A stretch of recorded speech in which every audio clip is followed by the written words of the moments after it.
The competitive 40K network presents Art of War. Art of War.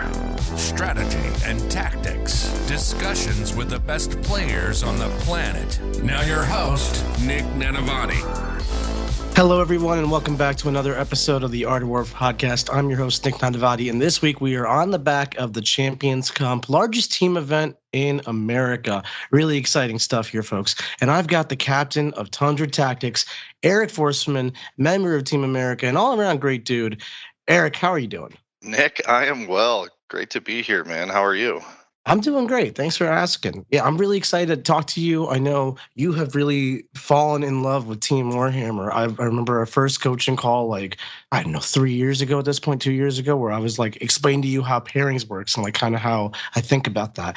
And you've taken that and you've flown, dude. You've literally grown through the Team America ranks. We're starting 2 years running. Now you're captaining Tundra Tactics, doing all kinds of scrims. You're really at the foresman of making team tournaments happen. Yeah, I was proud of that one. And I'm really excited about that. I want to talk to you, get to know kind of your take on Team Warhammer, how to get involved, how to get so invested. And then we'll get into the strategic talk about it all too, of course. So we're going to talk about team composition, what Tundra Tactics brought to this tournament. You guys got second place in a field of 56 teams. That's like super impressive. We're going to talk about that run. And of course, Eric, you played Tyranids for both Team America and Tundra Tactics this past weekend. So we're definitely going to talk about the actual list you brought, how it all works, and what its role was within the team setting. Does that sound good to you? Yeah, love it, man. Awesome. Before we get too deep into this exciting conversation, I just need to take a second and thank all the listeners for listening to the show week in, week out. We cannot do this show without you. And as a token of your gratitude, it'd be really, really helpful if you would be so kind and subscribe to the Art of War Patreon. That's where you get part 2 of this conversation where Eric and I are going to really dive deep into the tactics and games that his team actually ran into and how he piloted this Tyranid army in the face of actual competition. It also lets you support the show. It's $5 a month. It lets us keep recording what we're recording for you. And of course, you get access to our amazing Discord server where you can talk to people like Eric or like John Lennon and other great Tyranid gurus or all kinds of Warhammer people on how to get better and learn the game and become your best. So if that's something that interests you, definitely check it out. There's a link in the description. All right, Eric, enough rambling. Let's get to it. Talk to me about how you got into Warhammer. Into Warhammer. COVID actually got me into 40K. I had a friend I worked with that had been trying for years to get me to play this game with him, and finally COVID happened. I said, you know what else are we doing? Let's go. Nice. And he smashed me, so of course I had to try again, and then again. Yeah, I mean, you've always been a competitor from as long as I've known you, and like everything I know about you is like you hate to lose. So that's something you experience a lot when you're just getting out and going into Warhammer as a fledgling competitor. You know, like you're losing to anybody in the beginning, and the skill ceiling is so high. There's so much to learn. How do you even get started in processing 40K? So I tried to do two things. I tried to always play a lot of people that were better than me. And then honestly, like when I first got into it, you had already mentioned, like I had hired you, I had hired Jack, I had hired a couple other guys at Art of War to teach me. I feel like coaching is very, very accessible and super necessary to help you understand what gets you to the next place. So without plugging you guys too much for free, yeah, I mean, I hired most of you at one point in time and talked about it, and that was my early steps. I mean, most people don't just dive in with both feet and just jump right into like hundreds of dollars a month on coaching. What made you so obsessed with 40K that you just were like, I'm going to do this? Like, we're going to put our time, our money, our effort into being good at Warhammer. I mean, any hobby you do isn't going to cost that much, right? Like, if you want to say, oh, well, 40K is an expensive hobby, coaching's expensive. It's not really, if you want to compare it with what else is going on out there. So, I mean, people that rock climb, people that mountain bike, people. Yeah, right. Like people collect cars, right? Yeah, these hobbies are wildly expensive. Everything you want to do is, costs money. So 40K is no different. I can appreciate that mindset. I mean, it's just a hobby like everything else, for sure. What was your journey like as you were like getting coaching from these competitive players. You live in Wisconsin, is that right? Yeah, so in Wisconsin here, I had the privilege of running into a bunch of you guys down at the Dallas Open, where you kind of sent me back to Wisconsin and found Cameron Pinheiro. I had ran into like John Miller and Oliver Smith up here, and as I said before, these playing up into people just kind of helps you get better. So I had the opportunity of playing in a good group of people down here that were all pretty good at 40K. So I was able to get to the next step by just getting my teeth kicked in over and over. I mean, that's really the truth to it, right? Like at the end of the day, there's no shortcut for like reps and playing people who are better than you. And that's the connections you make and the community you build around yourself is really what's going to help elevate you to that next level because you have real experience and you're making friends that help motivate you to keep on doing what you're doing. But I know a lot of these guys you're talking about, like John and Cameron and them. I saw them this past weekend at Champs Cup, and they're great. But you have surpassed them at this point, Eric, and they've been playing these games for years and years before you, and they've also been very competitive with it. And in a way shorter amount of time, like COVID was what 2020, now we're in 2024. You've been repping Team America since 2023. Like that is such a tremendous jump in skill from what is a Space Marine to competing at the international level. What aside from coaching, like I appreciate the plug, don't get me wrong, but like what is the mindset and the drive, and how did you get from point A to point B so quickly? So I think a lot of it for me, I just don't do too many things. Like I spend time with my family, I play my game, and I just utilize resources I can. Like when I first started getting into teams, I went to a team event, had a great time. Next team event I went to, the team kind of teased me a little bit for not knowing anything about pairings, and I'm almost certain I came straight back from that team event and was messaging you, begging you to help me get better at pairings. I remember this. Yeah, I was just begging you, hey man, give me 10 minutes on a phone. I remember taking that call with you. I was at my buddy's house. Yeah. No, I mean, and so I just kind of you have to be able to take responsibility for what you can do, but you also have to lose the ego enough to realize when you just need help from other people.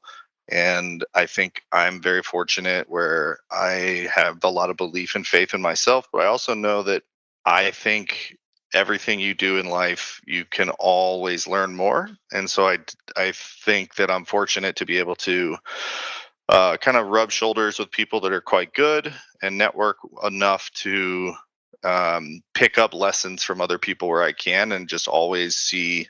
You mentioned earlier, I hate losing. I try never to lose. I try to either win or learn. And if I don't win, I make sure that I learn from what just happened. I love that mantra. I think that you can really take that and go very far in all things in life, not just Warhammer, of course. I mean, win or learn, win and learn. Like just if you can, better. Yeah, if you can do both, do it. But win or learn. That's kind of what I thrive off. So as a player, you've developed and changed and grown a lot over the years, like I'm talking about. What have you found to be like a successful play style from yourself? I mean, playing with you on Team America and watching you develop as a player, you're kind of flopping like a fish from army to army sometimes, and they play radically different to each other. So how do you view that whole element to it? That's a great question. I really tried to expand into teams. I think when I was like the last bit of my singles career that I was really focusing on, I was really trying to play MSU trading armies that I can focus on scoring while kind of mitigating resource loss. That seemed very easy for me. Kind of brought back to like a competitive chess mentality from when I was younger. So understanding the difference, like I'm willing to trade this pawn for this bishop 100% of the time, made MSU make a lot of sense for me. Then as I got more and more into teams, I found that just having a broad game knowledge made it pretty easy for me to army hop, which there is value in faction specialists in teams, and there's also a value in having people that can change armies and kind of fill gaps where and when needed. So Right. So you view yourself as more of one of those, like, I'm a team player. I'm going to fill the gaps. I'll flop to the army that where team comp is missing, and really just kind of play that as necessary. And you said something really interesting there. You talked about how you are really focusing on your team career and all that stuff. Now you kind of put your singles behind you, which is so fascinating for someone who's been playing for so little time relative to other players. But when you say you're focusing on teams, not singles, does that mean like you're just not doing singles tournaments? You're not thinking about singles at all? Why are you so focused on teams? Teams is the greatest experience of 40K, in my opinion. And everyone that I've gotten into teams or introduced to teams tends to agree that, the best fun they have playing 40K and the best moments they have come from team settings. And I like the camaraderie of growing with people. And at this point in my career, developing the community and kind of helping others get to over that hump of like, X1 to taking down events, and rather than like being the eighth player on a team to being part of a strong cohesive team. And I've found different challenges in 40K where now I'm really focusing on growing Tundra Tactics and Team USA as that's my big focus. I'm still trying to expand my game and knowledge, but growing the community around me has also proved to be a very rewarding challenge that I've been focusing on the last year. I love that for you. It's being part of something larger than yourself and helping something larger than yourself grow is a really fulfilling way to go about your life. And I can totally commend you for that. I think a lot of the players we get on the show by nature are very successful Warhammer players, and it can lead to situations where the show often focuses on their success, which there's nothing wrong with that. That's what it's about. But it's nice to hear you're focused on the community experience of it, because I think that can be true for most competitive players at top level, because you help people less experienced than you learn. But it's rarely the focus of someone's kind of mantra, and I love that for you. It makes it worth it, man. Like you said, it is very rewarding. So yeah. So talk to me a little bit about your Tyranids. Like, let's just go through the list you took from top to bottom, just read it unit by unit, and then we can talk about like how it plays and what its role is within your team composition. So I switched things up a little bit from the Crusher that we took to Belgium for Team USA. I think that served a purpose over there for what we needed. But when we started looking at the team comp, as you and I mentioned, I'm trying to kind of fill some of the voids that the team has. So a lot of times when we're getting into the comp and getting into deciding what I'm taking to the event, a lot of times I'm one of, if not the last player who is kind of nailing down the faction. So we looked at what was necessary for the team and found that instead of taking Crusher, taking Invasion Fleet was much more of an all-comer.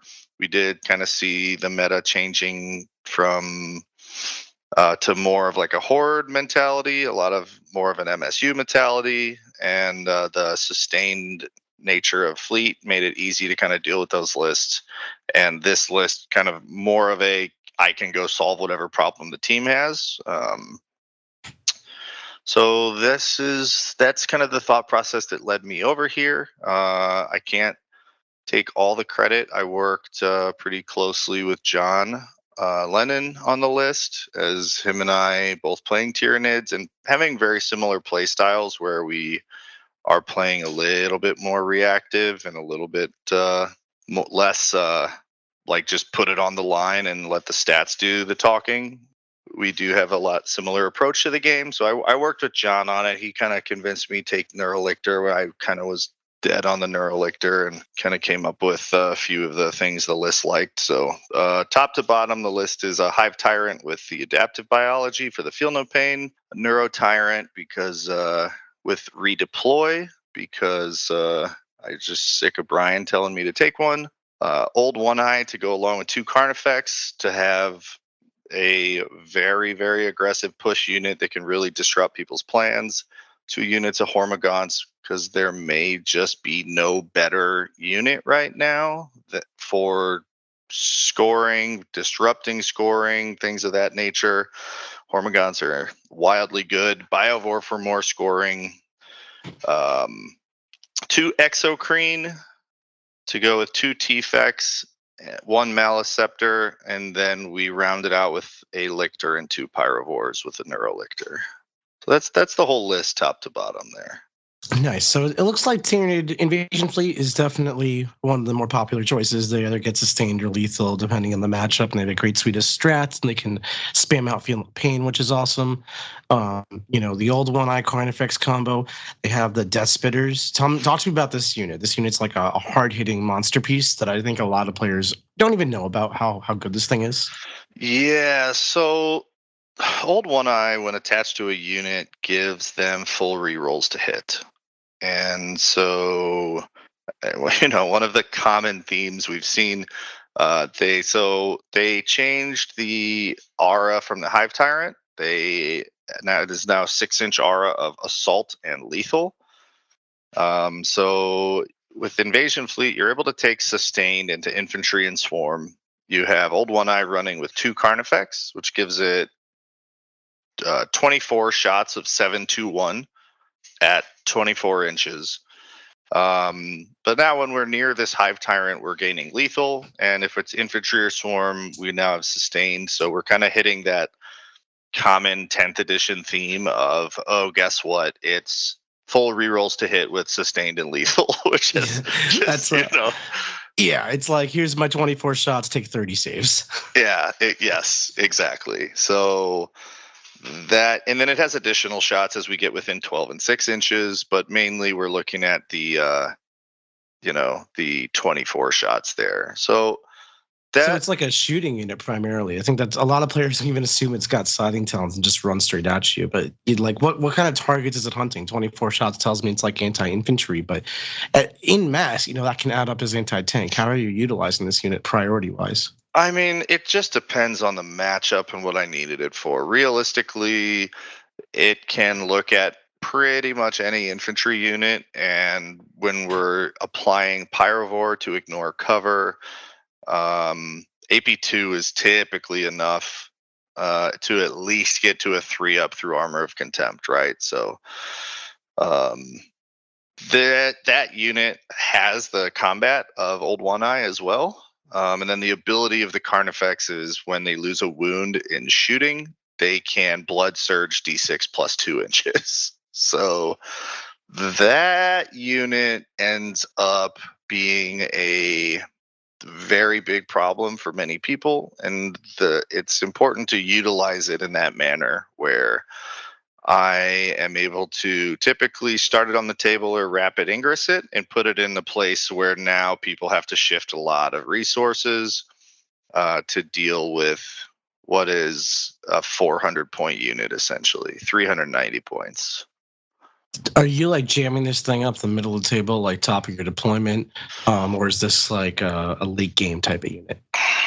That's really matchup dependent. So I ended up playing Orcs twice over there, 1 Green Tide and 1 Bully Boys with 2 20-man units. A lot of my team was quite weak to that type of unit composition. So in those Orc games, yes, that unit started front row center and just marched through all the green gorillas they could find. Yes. I love that. But I've had to play Dark Angels round 1. You can't just put them front row center staring at those fire discipline eradicators. They will cook them off the table without blinking. So you do have to play it with a little more finesse into a matchup like that. Part 2 of this conversation for our patrons is really where we're going to get into the details of the matchups and how you play each army. So that's a really exciting thing to hear about how you change your tactics and based on your opponent. But let's keep it going through your data sheets and all that. I get this Rockstar Center unit of Carnifexes and Old One Eye. You've got a lot of other choices too. I mean, Exocrines are fairly standard, great anti-tank, great anti-infantry. But I see these Tyrannifexes. Talk to me about those guys. So the Tyrannifex, kind of a holdover from WTC. The Tyrannifex really, the guns themselves, they have 2 shots at 48 inches of 18-4 D6 plus 6. So that is a terrifying profile. But I think more importantly than that profile, is the fact that we are getting access to a Nid defensive profile that we do not have very much of. And so I'm talking about being toughness 12, which does not exist in the book outside of the Norns.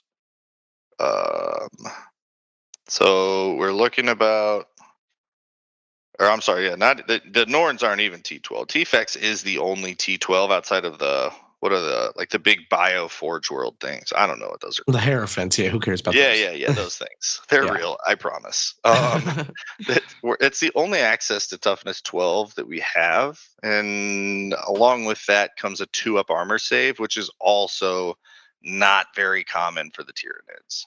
So when we're an invasion fleet, we're able to just jam a 5-up feel no pain on top of a T12 2-up armor body. It becomes a problem for people to deal with that the book doesn't really have access to. Like the Carnifex are 2-up armor, but they're T9, so they're not that hard to murder. The Exocrine are T10, but they're 3-up armor, so we don't really get a lot of great defensiveness outside of the Hive Tyrant. But even that boy, he's 2-up, 4-up with a 5-up feel no pain. He's only 10 wounds in T10. Right, so like we get a lot of different defensive profiles, but nothing quite as chonky as the T-Fex. Yeah, that seems so. Like, how are you using the T-Fex? Because when I always think of that thing, I'm like, this thing's got 2 shots, which each one could just one-shot a tank. So this is pretty crazy, but it's so binary, right? Like offensively, like it either did not decimates its target or does nothing because it bounced off a save or whatever. Yeah. So but are you just jamming these things on objectives, making use of that toughness and OC? So I found that to be a very interesting question in teams, because in singles, if you are looking at a unit with a 4-up invuln, your tank has a 4-up invuln, you say, I need to remove this Tyrannifex or I am going to lose this game. In teams, you are looking at, okay, well, if I just play it a little safe, I'll get some points. Am I willing to risk a 4-up invuln? Like it's a little different when suddenly there are 7 other people relying on that 4-up invuln. People That's so treat true. it a little bit differently. I'm just not willing to get shot by that thing. Yes. So people do approach it a little bit differently than they would in singles, where you have no choice. Like if you want to win, you have to make the move. In teams, you don't always have to make that move. You can sometimes slow it down just a little bit to make sure. So people approach them, I've found, a little bit different depending on what we're doing. Are you jamming these things aggressively? Like I'm putting all my monsters on the front lines and just stat checking you if they don't have like eradicators or something crazy anti-tank like that? I mean, yeah, a lot of times what I want is the T-Fex to be the first thing you engage, because it's not that hard for me to shrug off your, oh, I'm 2-up armor with T12 and now I have a 5-up feel no pain. It's not that crazy for me to shrug off the offense you're sending out. And then hit you back with a lot of damage. The Tyranid play style that I tend to lean on a little bit is, the Tyranids are fair, right? They're not uppy downy. With the exception of Shadows, this is a very fair and balanced, what you see is what you get army. So people would say, well, can you do this? Can you up and down? No. Can you reactive move? I'm like, no, I can't do that. Well, what can you do? I'm like, I will punish you for playing the game. Yeah. I'm gonna score my points, and if you do something, I'm gonna kill you. Yeah, if you get crazy, I'm gonna hurt you. Your call, your turn. Like you make the choice. How crazy are we getting? Here's my Tyrannifex cannon staring at the open. If you step into that, you get you're getting shot. If you are listening to this, it probably means you play Warhammer 40k. And if you're playing Warhammer, you know you need a lot of dice. Baron of Dice is where we get our dice from. They produce amazing different kinds of dice. We just recently got all kinds of different faction dice shipped to us, which we use on our stream games. But not only do they look really cool, but they're highly customizable. You can get different symbols, corners that are square, corners that are round, different shapes and sizes, different sided dice. It's all the rage. And they're customizable in color and design as well. They are so cool looking. Not only that, but they feel great to roll in your hands. I've never held dice that roll and feel this good. Not only that, but they are scientifically perfectly balanced. There are tons of case studies on people rolling thousands of dice and recording all the results that they get. And sometimes you might get a die that rolls just a few too many ones. We've all had to throw it out before. These dice are not like that. They are perfectly balanced to a T, thousands of rolls, perfect distribution. If you want to take your Warhammer game seriously and make sure the dice are not screwing you over, get some Baron of dice. So talk to me about your deterrence package. You got these Carnifexes with Despoters jamming up the middle. You got these Tyrannifexes with big anti-tank cannons for the tanks. You got your infantry covered. You got your tanks covered. It seems like you got most of that. And then you have Exocrines for elite infantry. Is that kind of the idea? You just cover the different bases of profiles and you just apply the monster? Yeah, I mean we have just a volume of damage 1 from the Carnifex. We've got some Lictor precision for damage 2. The Exocrine and the Maliceptor is just, high damage, high AP. So you get another profile of damage output there. And really what it is it's the Tyranids are very, very, very good at taking the table away from people. And that's something where some armies don't really care about and some armies really do care about. I think we see a lot of Grey Knights and a lot of Hypercrypt running around right now, especially in team play. And a lot of people ask me that I'm trying to help get into the game. They're saying, hey, how do I beat these armies? I say, well, you can't beat them at what they're doing. They do it better than you. You don't get to pick when you take their resource, but their most important resource is table space. So Tyranids being able to, dump out spore mines, have a lot of big bugs, because these are a lot of bugs, but Exocrines are 135, right? Biovores have a giant base. Pyrovores have a huge 60 mil base. They're 35 points. Like this army takes a lot of real estate when I want it to. That's so true. Like the amount of physical space you take up on the table is like a huge thing. That can make it really hard to hide when you're playing against shooting factions. Like, do you just hope you go first, or what's the plan there? Well, we were playing Pariah, so I don't think anyone's hoping they go first. I don't. I want to be the one reacting to what they're doing. If they are going first, it's a lot of times I can go 1 unit of Hormigaunt on your natural. Now we've denied a turn of primary. Oh, your next turn, and I react. Oh, now I put another unit of Hormigaunts on your natural. Now we're going into turn 4, and you've just scored your DZ so far. Kind of causes people to have to overreact a little bit, because now it's becoming very difficult for you to start scoring the primary that you need to stay in the game. I think with the Nids, it's just a lot of problem solving. They're not really the best at anything. I don't think they can. There's not a lot of armies that are shooting armies that they can just say, like, if they're going guns up with like the CSM shooting castle with Abaddon, there are no more Nids left. Like, they just don't exist. Right. That's kind of your vibe, being the last one to pick a faction, and now you're playing your Nids, and like the way you view them is kind of like, there's a problem, I'm gonna solve it. It's that's me. I really like that. So with that in mind, you're playing these Nids very reactively to what the situation is, your opponent's matchup and all that stuff. How do you take that with respect to your team? Like, you're a problem solver on the team scale, but like, do you adjust how aggressive or defensive you play the game based on what the team needs, and how do you make that call? Yeah, so that is a really good question, Nick. What I'm looking at, so I'm the one that does the pairings for the team. I'm very fortunate to be on a team where I know all the people on it quite well. So that lets me pair people into scenarios that I think they're comfortable in. If that's a winning or a losing scenario, it doesn't matter. It just helps me understand where they are. So there are rounds where, I mentioned I played Orcs twice. There are rounds when I know we're going in. I'm playing the Orcs. The team needs me to get a bigger score. so I'm pushing a little more for the bigger score. There's rounds where I get the boys enough good pairings where I take the sisters off the table and I just say, look, if you push me really hard, I'm going to table you. So let's not get crazy. let's just leave with our tens. And that it's really dependent on what the other matchups are and how much I trust the information that we have on the matrix.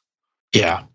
So how do you make that call? I mean, this is like obviously every round's a different kind of question, but you put the guys into the scenarios that they're in. They got their pairings, their matchups, and then you say you trust your guys, or at least you know your team to really do what. Yeah, so, lay it on me. Yeah. So each person has strengths and weaknesses. Each faction has strengths and weaknesses. For instance, Oliver was on guard for us. He did not have a ton of prep time to prep for this event in particular because his girls are off school during the summer. So knowing he didn't have a ton of prep time, I tried to pair Oliver into armies that don't have a codex yet. Oh, so he's aware of what they can do and all that stuff. Correct. So I know full well that, he will do better into Dark Eldar than he will do into Sisters. I know he'll do better into Chaos Knights than he would do into Necrons, right? So I know that if the matchup is positive and I get him into it, if I'm able to get him onto a table I think is positive, and it's a faction that doesn't have a codex yet, I know with some degree of certainty that I trust him enough to come out with a positive score there. And I'm kind of taking my players at what they're getting and where they are for how confident I am and how volatile that matchup is. There are some matchups that just aren't very volatile, and there are some matchups that just are. So, like I found the Grey Knight and Necron games, they're just a little more volatile. So I can't fully rely, but when I'm putting, if I get my Black Knight or my Black Tide player into something with very low volume, it doesn't even matter. I know he's gonna walk away with the win. Yeah, it's like 100 Black Templar dudes running around. That's crazy. Yeah. So I take depending on what the rest of the boys get, and then that lets me determine how aggressive I need to be in my matchup and what I need to take off the table. A lot of times I'm either going for a big win or I'm taking a really problematic army. I was so fortunate to have two elf players on the team that I ended up playing Sisters multiple times because they're afraid of Sister Fire. So yeah, having two armies that are scared of one of the top armies in the game. So how does that work with team composition and being like a captain and all that stuff? What I mean by that is really all the players have to play different armies, and now you're clearly bringing in player skill and player comfortability and like where they are on their individual lives. Like Cameron, as an example here, has been playing Eldar forever. He is an elf, and so is Matt Shookman, who's on their team. So bringing them both is you're bringing Eldar, Dark Eldar. They're not meta armies. How do you adjust for that with your pairings and composition with everybody else? All right. So at this time, I looked for what we would need. This was kind of interesting. T-Sun's, in my opinion, strongest army in the game, but it's also one of the more volatile if you don't have a good pilot. I was kind of only comfortable switching myself over to T-Suns, but Nids felt like it was able to solve a lot of our problems with less volatility. So I was okay with us not having T-Suns.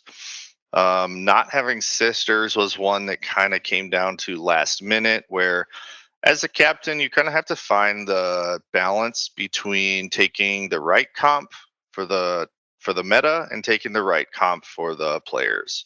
And that's a very hard thing to do. And you just always have better hindsight looking back. We should have done this. Looking back, we should have done this. I knew without T-Suns we were not going to have the strongest composition at the event. So my thought was, okay, well, you have to be the best at something. I said, okay, well, if we can't have the best comp, I know that the guys will know their factions inside and out. And players like Cameron and Shuckman are good examples because they've just played hundreds of games with Eldar and Dark Eldar. And I thought of, when we were at WTC, we looked at an opposing team's Dark Eldar, and it was just big win, big win, big win, big win, big win on the Matrix. Well, 6 of those were probably correct, and 2 of them weren't. I thought if we're not going to have the best comp at the event, I want to make sure that we have the best information. And I wanted to find a weakness to leverage some of these armies into. We found Eldar was very good into Guard, and we found Dark Eldar had a very playable game into Hypercrypt. And Hypercrypt players had originally said they were very, very good into Dark Eldar, and Guard had said they were very, very good into Eldar. So being able to say, okay, these are less than ideal, but if I have a piece of information I know is true that other people think the opposite is true, then at least that gives me some leverage I can use. And we were able to kind of leverage that, like in our last round pairings against Vanguard Tactics, a great team. They got their Hypercrypt into our Dark Eldar, and they cheered about it. And I knew that Cameron had practiced that particular game 5 or 6 times because that was one I knew we were going to get because other people really liked it, and he knew that was an 8, period. So they thought, oh, we got a 20. I said, no, you got an 8. You got a 12. 8 being a small loss there. Yeah, you got a 12 out of it. Right. So that was one where if Cameron would have got a 0 that round, we would have tied. He got his 8, that we won the round. It's so crazy to think about it like that because you have Cameron who's literally telling you, I'm going to lose this game, but I can keep 8 points. He's only going to beat me 12-8 on a 0-20 scale. And they're thinking they're going to get a 20 because they're very happy. So at least it's a very strong match for them. And, Cameron is the hero of the round in a way. No individual often is, but because he did his job, got the score he's going to say. It was the score that you as the pairings captain put, into the matrix. We're going to make it up elsewhere. We're going to sacrifice a little bit here. The sum total has to equal 86 points. Cam contributed 8. And it's really interesting because you can be praised as success for losing just by fulfilling your job on the team in that moment. Well, it was also he recognized it. Kit playing Necron started off saying, oh, I smashed Dark Eldar. And again, I was looking for ways to leverage the boys. Once we realized the discrepancy between the Hypercrypt perception of the game and the actual outcome, I had Cameron run it many, many times. He's probably not happy with me asking him to run it so many times, but what's the perception here? Like, where does that come from, right? Like, if you're in a singles environment, you have your armies and they just get paired with the matchup you get, and you just have to win the game by a point. And then in teams, you really have to know how your army interacts with all the different armies and the different lines of play to try to get an 8 or a 20 or a 12 or whatever. Because playing for a small win or small loss is totally different from playing for, I'm going to get a 20. I'm going to put my throat on your neck, my foot on your throat.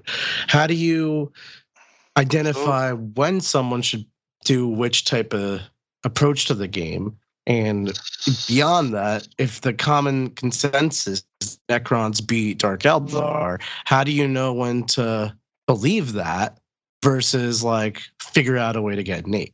Well, in this particular case, it was kind of by necessity because I had already decided I wasn't going to push one of the Eldar guys to play something different. I said, okay, well, let's find some instances where we can leverage the information that other people have incorrect. We ended up changing our Dark Eldar list in order to support that. We did have a Tantalus running at first, and after testing it, we realized that 2x2 Talos gave us a much better game into both Hypercrypt and T-Suns. And so we ended up running that version and running testing into the Hypercrypt. It was a necessity in this case. I don't think you're always going to be able to find matchups that people will have wrong, but it was one where Dark Eldar is a faction that unless you're playing someone very good at the faction, you're just going to run them over. And so you're going to get a lot of false positives on your matrix because you'll have only played someone that wasn't able to give you the full game. So again, I'm not sure it was, hey, how can I pull the veil over the eyes of all these teams? But it was kind of, hey, I have to do something with Dark Eldar. Let's find the solution. If there's not the inherent strength like there is in T-Sons and Sisters, then you have to have some utilization of it for it to belong on the comp, and we found one. Yeah, makes a lot of sense. Basically, where does everyone's skill set fit into the overall puzzle piece of your composition? So real quick, just as we're running low on time here, what was the total composition of your team, like faction-wise? And then what did you view the role for each of those player faction combinations? So I was playing Tyranids as I can run people over that have certain armies, but also can kind of play draw games into some of the top armies. So kind of a problem solver. Cameron of Dark Eldar was really Cameron plays Dark Eldar, and we weren't going to have him switch to like a T-Sons last minute. Dark Eldar probably like the weakest faction of the team, but Cameron also being a player that a lot of us have put into those situations where we trust him to play up before. So Cameron Dark Eldar was really, hey, get games other people think are 20s and make them 12s, which is a big difference in teams. Jake was playing Black Tide, and the goal there was obviously just leverage and pairings to get our elves into advantageous matchups, and also to just, they mispaired, here's a 20 for the boys. Yeah. Oliver on guard is another kind of all-comer list where he can play pretty much anyone, anywhere, anytime, but I knew the most efficient way to use him was, as I described earlier. Brad on Grey Knights was a kind of a problem solver army itself. Grey Knights inherently doesn't have massive upside, but they can play into almost any army in the game and keep it very close. And it also did have interesting, like mass 2-up armor of contempt is also quite bad for a few armies out there. So Grey Knights was kind of an all-comer. So if we look at like blunter versus scorer, Matt Eldar was very much a very volatile list as far as that can run over some armies very well, having the Incarn, but it also gets hammered like Hypercrypt, Sisters, and T-Sons, which a lot of teams had all three, were just like red. It was like just the darkness. And, as much as I trusted them to play their positive matchups, they trusted me to not murder us in pairings. I thankfully never got either of my elves into a red matchup the whole time, which is a miracle. That's really impressive, actually. Yeah, which is an absolute miracle with double elves. Ganyo on Tau. Ganyo is someone that I've played with for years now, both on Tundra and Team USA. And he's someone where I can use him for a lot of things. We like to first defend with Ganyo in a lot of cases, because even somebody's very good player playing an army that should be positive is going to play on Ganyo's table choice into the Tau guns. And suddenly people are very brave. And then when they're looking at the pairings, they're like, "No, dog, don't put me. Don't put me out there, coach." Yeah, right. The Tau Ganyo first table choice. Yeah, exactly. Here, play Andrew Ganyo on a bowling ball. Suddenly their green is not looking so green. So we used him in a couple different ways. Like early in the event, we took Sisters off. We took a Ret Cadre off. And he did some heavy lifting for the team, keeping those close while the rest of us scored points. And then our last round into Vanguard Tactics, they tried to bully us into a Tau mirror, trying to kind of essentially take out their demon trash. And I just looked at Ganyo and I was like, "Brother, you took the losses early. Now time for the big win." And let him go smash a 19 for us, which helped us, get over the hump there. And then Kit on Necrons is his build in particular, double DDA, double monolith with Silent King, is very volatile, kind of like a 18 or 2 army. People are Right. either going to crush that or it's going to crush people. Kit is very good at understanding correct engagements and when the math is in his favor. So that was kind of broad strokes the armies we took and the roles that they played. Nice. No, that was exactly what we were looking for. That's awesome, Eric. Thank you. So there's so many factors in teams, and it's kind of insane to think about and try to wrap your head around how to get better and where to improve and all stuff. And you can really sky's the limit it in the fact that there's so many different avenues and ways to approach getting better at the game. If you had one piece of advice for like aspiring Warhammer players who are trying to take, you know, their singles mentality and a group of friends together and get into Team Warhammer and then excel at Team Warhammer, what would that be? So number one, just go to the biggest event you can. Just go to the event. The sooner as you get the experience, the better. So if you're worried, hey, are we ready? Hey, you know, this, that, or the other, like nothing will prepare you more than doing it. So there are a lot of team events popping up domestically. Find out which one is coming and jump on board. Just sign up with your friends and get involved. And then I think from the other side, like one is do it and the other is learn it. I would, you know, ask experienced team players or find, I don't know, do people do teams coaching? Find teams coaching and ask people for, hey, how do you approach this? How do Teams you start coaching is it? going to be a thing at Art of War. I tell you, we're working on that. Love it. You should. I think a ton of people will be very interested. There's really no way to learn it other than, like you said, jump right in. So you'll go to an event and you will win or you will learn. So make sure you don't not learn when I love that. when that happens. No, absolutely. So, Eric, you've really answered all my questions here. It's been an absolute pleasure talking to you. I'm really excited to hear about how your rounds actually went round by round through the tournament and how you played your games with your Tyranid army in specificity. Folks, if you're at home and you're listening to this, or if you're driving or doing whatever you're doing while you're listening to this, I strongly encourage you to subscribe to part 2 of our Patreon, our podcast. That's where Eric and I are going to continue this conversation. That's where we continue this conversation every single week. We help people learn the game, become their best by teaching them what competitive Warhammer players do. And we can only do that with your support. So thank you so much, and we'll see you over there. There's a link in the description below. It's aow40k.com. Eric, you've been an absolute pleasure to talk to. Thank you much, Nick. You're very welcome. Listeners, thanks so much for listening. We'll catch you next week. Like what you just listened to? Check out Art of War Down Under and Art of War Unbroken on the competitive 40K network. The Art of War 40K.com.